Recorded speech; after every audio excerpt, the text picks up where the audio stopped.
குன்னூர் பகுதிகளில் பகல் நேரங்களில் நிலவும் கடுங்குளிர் காரணமாக இயற்கை காட்சிகளை ரசிக்க முடியாமல் சுற்றுலா பயணிகள் ஏமாற்றமடைந்துள்ளனர். நீலகிரி மாவட்டம் குன்னூர் பகுதிகளில் நீண்ட நாட்களுக்கு பிறகு பகல் பொழுதில் மேகமூட்டத்துடன் கடும் குளிர் ஏற்பட்டிருப்பதால் உள்ளூர்வாசிகள் மற்றும் சுற்றுலா பயணிகள் மிகுந்த சிரமத்திற்கு ஆளாகியிருக்கின்றனர். இதன் காரணமாக பகல் நேரங்களிலேயே முகப்பு விளக்குகளை எரியவிட்டவாறு வாகனங்களை ஓட்டுநர்கள் இயக்குவதில் சிரமம் ஏற்பட்டுள்ளது. சுற்றுலா தலமான Sims Park, Katteri Park, Lamb's Rock, Dolphin Nose போன்ற இடங்களில் இயற்கையை ரசிக்க முடியாமல் சுற்றுலா பயணிகள் ஏமாற்றமடைந்துள்ளனர். கடும் குளிர் நிலவுவதால் இங்கு வந்த சுற்றுலா பயணிகள் கம்பளி ஆடைகளான ஸ்வெட்டர், ஸ்கார்ப், தொப்பி ஆகியவற்றை அதிக அளவில் பயன்படுத்துகின்றனர். குளிரின் தாக்கம் அதிகமாக இருப்பதால் வாகன ஓட்டுநர்களும் உள்ளூர்வாசிகளும் சாலையோரங்களில் தீமூட்டி குளிர் காய்ந்தும் நிலை உருவாகியுள்ளது. இன்றைக்கி ரொம்ப மேகமூட்டமாக ஓவர் மிஸ்டாக இருக்குதுங்க. அதனால் பகல்லையே நாங்கள் நெருப்பு போட்டு காயிறோங்க.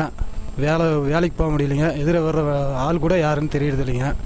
அதனால் ஒன்றும் முடியலைங்க. அதனால் பகலையே நெருப்பு போட்டு காயிறோங்க.